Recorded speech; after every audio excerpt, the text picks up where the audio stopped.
Hola, ¿qué tal? Hoy nos encontramos con un invitadazo de lujo aquí en el podcast de Jurista TV. Nos encontramos con la presencia de nada más y nada menos con el magistrado Tomás Zurita García. Bienvenido, magistrado. La verdad es un honor tenerlo aquí. Muchas gracias, agradezco la invitación y esta oportunidad de poder platicar un poquito de varios temas y pues como lo mencionas, soy el magistrado Tomás Zurita García y pues ya listo para poder responder cualquier pregunta. Claro que sí.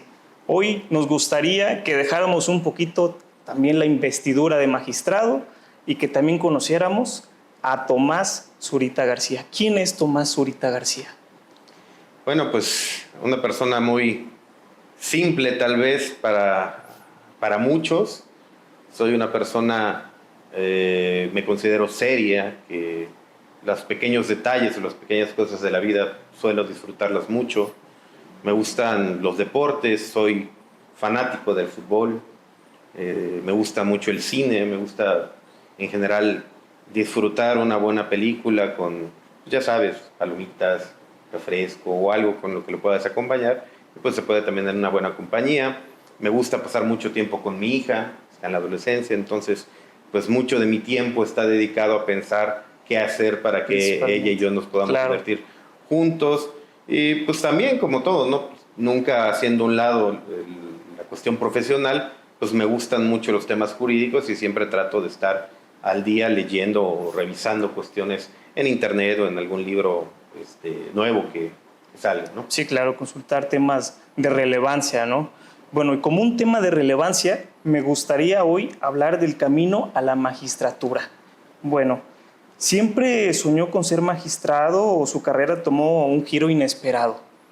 Es un poquito compleja la respuesta porque podría decir que desde el momento en que me di cuenta de lo que implicaba, podría responder que sí, siempre lo soñé cuando ingresé al Poder Judicial, pero la realidad de las cosas es que no fue siempre así. Yo cuando estudié o decidí estudiar la licenciatura en Derecho, Sí.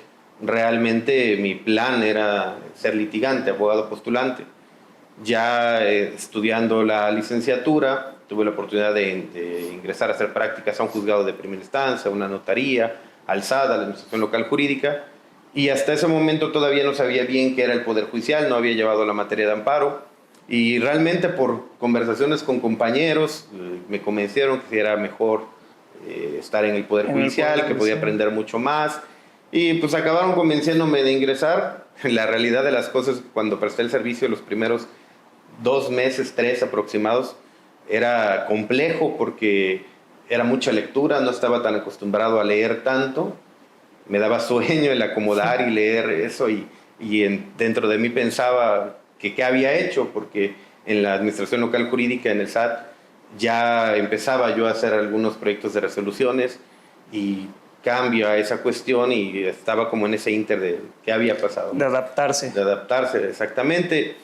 Pero después me di cuenta, cuando ya empecé a hacer otro tipo de funciones, pues que era interesante. Tuve mi primer nombramiento como secretario particular de un magistrado y ahí fue cuando, al empezar a revisar todo el trabajo, me di cuenta que en la mente ya estaba cargado todas las tesis y jurisprudencias que había leído, que había acomodado al inicio y por lo que me dormía.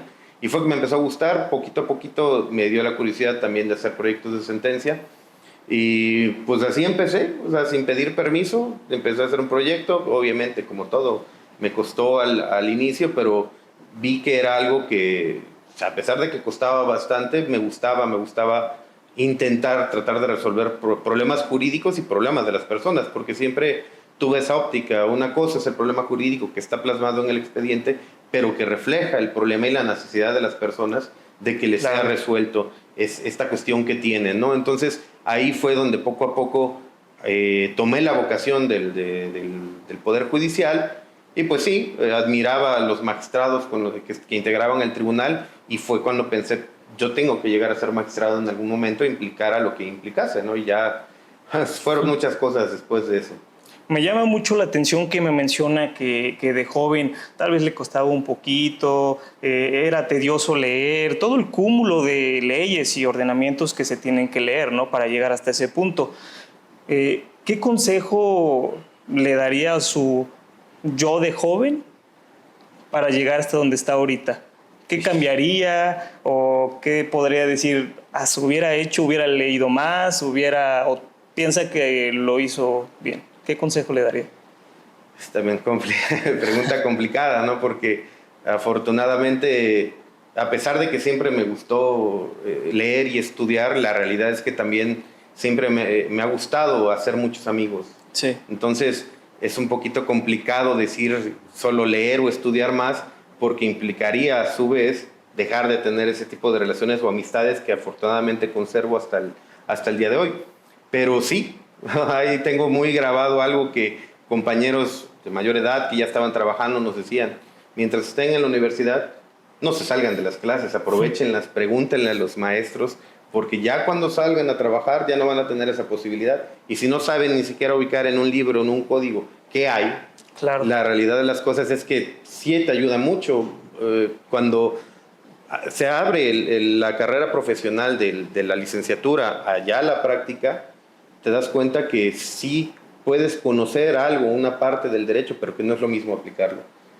Afortunadamente, al haber tenido ese tipo de lectura, que ojalá hubiese sido más, insisto, más precisa, con más, ¿cómo decirlo?, dedicación tal vez, o más posibilidad de tiempo y demás, hubiera sido más fácil, porque, insisto, vas ubicando, sabes qué libro contiene. Hasta la fecha, con algún secretario que va y me consulta algún tema, le digo y exactamente, mira, checa en el código el capítulo tal del Código Civil o de la Ley de Amparo, el artículo sí, tal, o este libro en el capítulo que habla sobre este tema, aquí viene, te lo explican. Entonces, eso es el parteaguas que te hace más fácil tu trabajo y hacerlo mejor en menos tiempo. Sí, claro. Es un tema también importante que menciona. Cuando entramos a la universidad a estudiar Derecho o cualquier otra carrera, siempre nos dicen, olvídate de la vida social, ¿no? Olvídate de los amigos, pero yo creo que no. Yo creo que empieza desde ese momento, y también cuando empiezas a laborar, abres otro círculo de amistades. Bueno, en este punto, cuando usted llegó ya al Poder Judicial y ya fue magistrado, porque pues llevan una carrera y todo, ¿qué fue lo más complicado para llegar a ser magistrado? ¿Qué fue lo que le costó tal vez dejar esto de las relaciones atrás, o un poquito dar más de su tiempo? Sí, creo que todo es un conjunto de todas esas cuestiones personales. Por ahí ya lo había mencionado en algún otro espacio. La vocación del servicio público, cualquiera que sea, y todavía más creo que en el Poder Judicial, sí implica bastante sacrificio. Yo lo he dicho, sacrificio social con los amigos, porque es cierto, hay veces que te invitan, va a haber la tal fiesta, va a ser el cumpleaños de mi hijo, Sí, de mi hermano, lo que sea, y pues tú tienes mucha carga de trabajo y pues estás entre que quieres ir y no fallarle a tu amigo, pero tampoco tienes que fallar en el trabajo. Entonces, pues la realidad es que sí cuesta a veces. Hay personas que no entienden o no te creen que realmente es así la carga de trabajo, que hasta el fin de semana estás ahí, la familia igual, o hasta incluso una pareja, que sobre todo en la cuestión afectuosa o de pareja, tienes que tener o encontrar a alguien que sepa, que te conozca a ti, que sepa cómo es el trabajo ahí, porque hay jornadas que son de días completos hasta la madrugada, y muchos no entienden o no creen que realmente estés en el juzgado, estés en un tribunal revisando algo hasta la madrugada y todos los días, ¿no? Entonces es complejo eso. Igual la familia propia, en el caso, por ejemplo, vuelvo a insistir en lo de mi hija, ¿no? Yo sabía el cambio de secretario de tribunal a acceder al cargo ya de juez y en su momento de magistrado. Por ejemplo, yo sabía que implicaba ya un cambio de residencia, donde no iba a estar con mi hija tal vez. ¿Por qué? Porque la inscripción implicaba eso, salir de la Ciudad de México, que era donde me encontraba en aquel momento, y después ya como juez en Puebla, que también de Puebla me iban a mover a otro lado, que fue aquí a Jalapa, ¿no? Entonces, sí tienes que tener muy claro tu objetivo, estar consciente de que también vas a sacrificar esa cuestión de residencia. Pues también toda la vida me mudé de Poza Rica, Acapulco, Ciudad de México, Puebla, Córdoba, y hasta regresar ahora después de 17, 18 años a Jalapa. Sí, le tocó pura zona de calor ahora sí, ¿no? Y ya, bueno, ya llegó al fresco de Jalapa. Sí, bueno, ya ni tan fresco Jalapa, pero sí. Sí, ya con esto del cambio climático, pero bueno. Poniendo otro tema sobre la mesa, la justicia en México. En redes sociales a veces vemos diversas opiniones de las personas, lo que es X, ahorita Twitter, Facebook, Instagram. Algunas redes sociales siempre dan opiniones sobre algunos temas, algún punto controversial que a veces lo debaten diversos juristas que saben o estudiosos del derecho, pero hasta personas que no tienen ni la más remota idea, ¿no? ¿Cómo afecta esto a la independencia judicial de la persona, del juzgador en este caso? En mi caso nunca me ha afectado mucho, porque soy una persona de convicción, que siempre que tengo un asunto complejo, bueno, todos lo son, ¿no? Pero Sí, hay claro. algunos que sí ameritan un poquito más de complejidad, sobre todo cuando son temas novedosos, o que incluso hay que revisar el derecho comparado. Pero no considero que alguna cuestión de redes sociales o en general algún medio haya afectado mi independencia.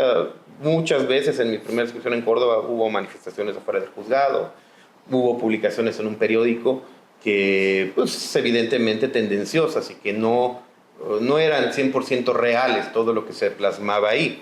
Pero siempre me he mantenido firme con la convicción de haber estudiado, revisado el expediente, y la conclusión a la que arribé, que pues consideré yo que era la adecuada bajo mi libertad de criterio.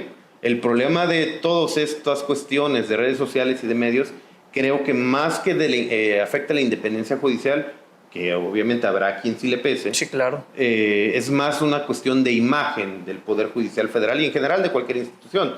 Me parece que de hecho el Poder Judicial ahorita, como hay encuestas, o hay muchas encuestas donde dicen la credibilidad que pueda tener, ha sido más por eso, ¿no? Desinformación en redes sociales o en cualquier medio de lo que nosotros hacemos y de la forma en la que trabajamos o cómo resolvemos, o incluso que las publicaciones pueden tener verdades a medias, ¿no? O se confunden conceptos, porque al final el derecho es una cuestión muy técnica, y entonces eso ha afectado la imagen del Poder Judicial, y que la realidad también es, por otro lado, que hasta hace muy poco tiempo, tanto el Consejo de la Judicatura o nosotros mismos no habíamos tenido una apertura a medios o a redes para tratar de contrarrestar y explicar o exponer de viva voz cuál es la realidad de por qué resolvemos en tal o cual sentido, y la motivación correspondiente, evidentemente respetando los datos personales de cada persona, ¿no? Sí, claro. Sí, de hecho este tema viene a colación porque, bueno, ha sido muy controversial, no sé si sabe del tema, del influencer que le dicen el Fofo Márquez, que se supone que los comentarios y la presión social pues, se llevó a encadenar a un encuadramiento, es lo que dicen en redes sociales, de un tipo penal diverso, ¿no? Al que contaba. Sí, al final de cuentas es parte de lo que estaba comentando, ¿no? Desgraciadamente, como ya tiene mucho tiempo, se dice, ¿no? O se decía hasta antes del boom de las redes sociales por internet y demás, que la existencia de un cuarto poder, que son los medios, ¿no? Y hasta dónde pueden influenciar esto. Y como lo decía, dentro de mis hobbies, ¿no? En las películas también se puede ver Sí, esa claro. cuestión, sobre todo en el sistema americano, ¿no? Hasta dónde puedes influenciar o dónde puedes jugar con el sistema a través de toda esta desinformación, o tratando de mover el sistema a algún interés. Entonces, bajo esa percepción sí hay que tener mucho cuidado y sí tener reservas tanto de lo que nosotros digamos como de lo que creemos y vemos en cada Sí, una claro. de las redes, ¿no? Sí, la verdad es que el trabajo de un juzgador, la verdad, siempre ha sido un poco complicado. A veces dicen que es objetivo, pero bueno, al fin y al cabo, la verdad es muy respetable. Es muy complicado todo ese trabajo. Sí, pues amerita bastante estudio y al final te vas formando un criterio que va evolucionando con el paso del tiempo. Perfecto. Seguimos con otro tema que me gusta también aquí, que es día a día de un magistrado. ¿Cómo es un día normal en su trabajo? ¿Hay algún ritual que siga antes de tomar alguna decisión importante? ¿Alguna cábala o algo por el estilo? No. Normalmente, insisto, soy muy metódico en general en mi vida, o al menos en lo que es la semana de trabajo, porque por lo mismo que sé lo que implica en cuestión de tiempos, de si no se apura uno en la semana, trato de tener lo más disponible los fines de semana, desde el viernes en la noche, cuando menos, hasta el domingo. Excepcionalmente el domingo ya por la noche también trabajar un ratito, pero es muy raro, la verdad. Trato mejor de enfocarme de lunes a viernes a trabajar lo que tengo que trabajar. Y pues, insisto, metódicamente. ¿Por qué? Porque por alguna especialidad por ahí que cursé para ser secretario de tribunal y de juzgado, nos enseñaron un método de cómo analizar un expediente, cómo hacer los proyectos en aquel momento, que se llama argumento demostrativo. Sí. De esa forma es que se me hace más fácil a mí en tiempo y la revisión, porque conlleva dentro de los pasos de este método pues, buscar conceptos jurídicos fundamentales, después revisar el expediente enfocado a lo que es más trascendente para después ver lo menos importante, ¿no? Que, insisto, todo lo es, pero me refiero a cuestiones principales y accesorias de manera general. Pero, insisto, soy muy metódico, realmente desde la mañana, llego 9 de la mañana al tribunal, salgo a comer a las 3, una hora y media máximo, y regreso, y pues ya regreso dependiendo de la carga de trabajo a la casa, a tu casa. Gracias. 9 de la noche, 10 de la noche, dependiendo, insisto, la carga de trabajo. Entonces, pues no hay gran ciencia, si al caso, como también lo mencionaste hace un momento, soy aficionado al fútbol y de repente todavía intento... ¿Algún partido? Ajá, intento pues caminar, porque ya no se puede decir correr en el partido.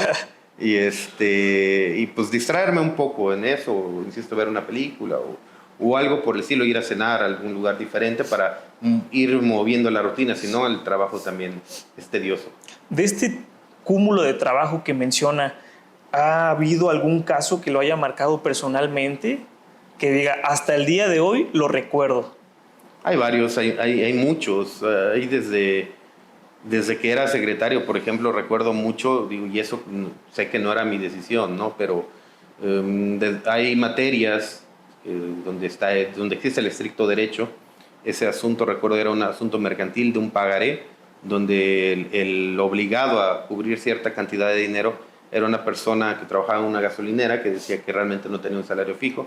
Y pues la cantidad que se modificó, que era lo que alegaba en el pagaré, era muy, muy elevada y era muy evidente cuando fue a platicar conmigo, con su ropa de trabajo y al ver que realmente hubo una defensa mala por parte del abogado que lo tuvo, no ofreció las pruebas que se deberían y pues te quedas con el sabor de qué hacer, ¿no? Si tú no puedes hacerlo más, y aparte ni siquiera de mí dependía la decisión final porque era secretario en ese momento, así como esos muchos más asuntos penales también donde hay situaciones de delitos demasiado, ¿cómo decirlo?, complejos que se te quedan grabados, los conflictos familiares también, de repente la realidad supera lo que crees que ya has visto y pues, la realidad es que en los conflictos familiares muchas veces es donde más se pelean, a diferencia de personas que son desconocidas. Sí, entonces, sí. Hay infinidad, podría, insisto, mencionar, sobre todo los penales, ¿no? Cuando son delitos de naturaleza sexual y interfamilia, son algo sumamente complicados, ¿no? Sí, claro. Bueno, y dejando un poquito ya la investidura de magistrado, a lo que prometimos, vamos con el lado humano. Después de una jornada complicada, laboriosa, tediosa o larga, ¿cómo se desconecta del trabajo? Ya nos platicó que, bueno, va a veces a practicar fútbol o alguna película, pero algo en especial que diga, estoy estresadísimo, quiero hacer esto. Pues de entrada se oye y muchos dicen que cómo es posible, pero por ejemplo, lo primero saliendo y arrancas el coche y demás, la música, lejos de que busca algo relajante, me gusta el rock, el metal. No sé si porque es demasiado ruidoso o eso, y hace que pues, la mente se enfoque ya en algo más así y de repente se calma. Vaya, ¿no? bajando en el camino, poco a poco la música. Ya después de eso, pues sí, como te decía, intentar ir a jugar fútbol, de repente spinning, que también es otra cosa que voy, sacar a caminar a mis perros, o simplemente ir a cenar o ir a casa de algún amigo, o sea, insisto, a algún lugar o a su propia casa o que vengan a la casa, platicar un ratito y ya de esa manera. Sí. Perfecto. Una pregunta que a mí me marcó en lo personal y que se la quiero pues practicar a usted es, si usted no hubiera estudiado Derecho, ¿qué hubiera estudiado? Esto se lo pregunto porque, bueno, yo estudié Derecho, sin embargo, yo no iba a estudiar Derecho, yo iba a estudiar Medicina, pero descubrí que la sangre y las jeringas es un pavor para mí enorme. Entonces, hay a veces que la vocación, como usted lo dice, pues no se nos da, ¿no? En este caso, ¿usted siempre dijo, yo voy a estudiar Derecho? No. ¿O se No, sí, dirigía hacia otro? creo que medicina a todos nos pasa. Bueno, en mi caso, porque mis dos hermanos más grandes estudiaron medicina, pero pues, tal vez era más admiración que otra cosa, porque de repente te da la curiosidad como niño de los libros que tienen ahí. Sí. Y bien dices, o sea, de repente veía cosas que, no, de plano, si lo veo en vivo, o me desmayo o algo por el estilo. Entonces, medicina quedó descartado totalmente. Hablas de estudiar, digo, ahorita voy a eso, pero lo cierto es que siempre me gustó muchísimo el fútbol. Por ahí con algún amigo hubo una oportunidad muy cercana de aquí en Veracruz, precisamente con el entonces ¿Sí? Tiburón. Pero ok. pues a la mera hora, ya sabes, los papás tienes que estudiar y pues ya no se pudo, pero sí me hubiera Y se gustado. fue el sueño de Ese futbolista. fue, ajá, exactamente, yo creo que el de todos. Sí. No era tan malo, digo, creo, por haber existido esa posibilidad. Pero ya de estudio, realmente lo que me hubiera gustado si no hubiera sido esto, biología marina. Biología marina. Sí. Wow. Sí. A veces tenemos carreras o algo que nos gustaría estudiar que ni te imaginas de la persona, ¿no? Pero bueno, todos terminamos en lo que realmente es nuestra vocación. Sí, lo de biología marina, pues es siempre igual en lo de vacaciones, trato de que sea algo de agua o mar, siempre me ha llamado mucho la atención, siento que también me despeja y me relaja. Sí, claro, y más que en el puerto se da totalmente, ¿no? Exacto. Esa carrera. Perfecto. Un punto importante que me gustaría tocar, regresando otra vez a la investidura de magistrado o de estudioso del derecho. Actualmente existen plataformas de inteligencia artificial como lo es ChatGPT, como lo es Meta del mismo WhatsApp, Lucía, que es otro asistente virtual, entre otros, infinidad de otros.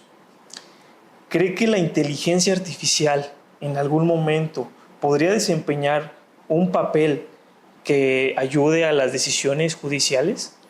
Que ayude, sí, evidentemente. O sea, desde lo más simple, por ejemplo, yo crecí en la carrera judicial con herramientas muy básicas, a diferencia de todas las que acabas de mencionar. Creo que el CICE, que se conoce el sistema con el que trabajamos Sí. en el Poder Judicial, el CIGE de los tribunales laborales, han evolucionado un poquito en ese sentido, y sobre todo también, o alguna herramienta fundamental que todos ocupamos, el Semanario Judicial de la Federación. Antes eran libros. Yo recuerdo que el magistrado con el que inicié le llegaban mensualmente los libros y era estar checando los libros, checando los apéndices. Y yo en cierta medida también lo sé, todavía recuerdo mucho donde está determinada jurisprudencia Las de la tercera sala, de sexta época, quinta época y demás, porque así me enseñó el magistrado con el que inicié. Pero fue evolucionando al semanario. Antes eran los discos, no estaba la página de internet que actualmente existe. Y pues es el ejemplo de cómo ha ido evolucionando esta cuestión tecnológica, que son herramientas de apoyo. Inclusive pues tampoco había una red de conexión tal cual como ahora, que puedes buscar tanto en la Corte Interamericana como en el Tribunal Europeo. En general, ese tipo de información siempre ha sido la evolución tecnológica una herramienta muy importante para eficientar el trabajo en cuanto a tiempo y en cuanto a mejorar las decisiones, porque te da una perspectiva más amplia de todo el derecho, no solo de tu país, sino de otros, y sobre todo esa experiencia de otros países que pueden estar un poquito más evolucionados en determinado tema y que puedes en cierta medida acoplar y traerlo a México.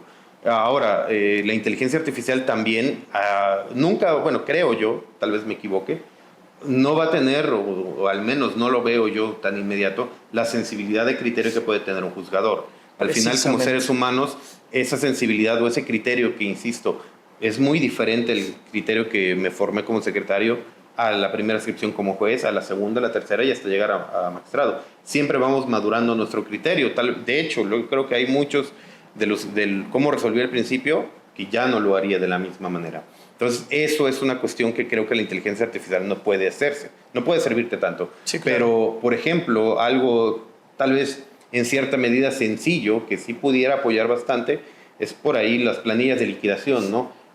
Tratándose de prestaciones de seguridad social o laborales, ¿no? Donde simplemente ingresas ciertas cantidades, cálculos, y ya la inteligencia artificial obviamente lo va a hacer mucho más rápido y fácil que lo que tú lo harías, ¿no? Sí, claro. Va a haber algunas cuestiones de esa forma en las que sí te puede apoyar bastante, pero sí veo un poquito complejo, sobre todo, por ejemplo, en un aspecto de alimentos, donde tienes que valorar circunstancias personales del deudor, del acreedor, no solo los gastos, sino en general el proyecto de vida, cómo hacer un algoritmo que tenga esa misma sensibilidad que un ser humano. Sí, claro.